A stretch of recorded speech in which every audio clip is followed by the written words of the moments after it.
পানি বৃদ্ধি পাওয়ায় আজ শনিবার ২৪ আগস্ট রাত ১০টায় কাপ্তাই বাঁধের ১৬টি জলকপাট খুলে দেওয়া হবে। এই ১৬টি গেট দিয়ে ৬ ইঞ্চি করে পানি ছাড়া হবে, যা কর্ণফুলী নদীতে গিয়ে পড়বে বলে জানিয়েছে। শনিবার বিষয়টি নিশ্চিত করেছে কাপ্তাই জল বিদ্যুৎ কেন্দ্রের কর্তৃপক্ষ ও রাঙ্গামাটি জেলা প্রশাসক। তবে এতে আতঙ্কিত না হওয়ার জন্য পরামর্শ দিয়েছেন তারা।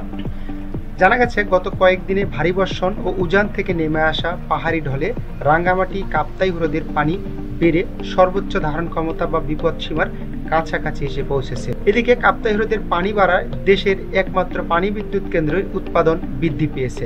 বর্তমান এই কেন্দ্রে দৈনিক ৫টি ইউনিটে সর্বোচ্চ ২১৯ মেগাওয়াট বিদ্যুৎ উৎপাদিত হচ্ছে। কাপ্তাই হ্রদের পানি বিপদসীমার কাছাকাছি পৌঁছানোর ফলে হ্রদের সংলগ্ন নিম্নাঞ্চল প্লাবিত হয়েছে। ইতিমধ্যেই কাপ্তাই হ্রদের পানি বৃদ্ধি নিম্নাঞ্চল অনেক ঘরবাড়ি প্লাবিত হয়েছে বলে খবর পাওয়া গেছে। দ্রুত সময়ে যদি ব্যবস্থা না নেওয়া হয় তবে কাপ্তাই হ্রদ সংলগ্ন অনেক এলাকায় তলিয়ে যাবে।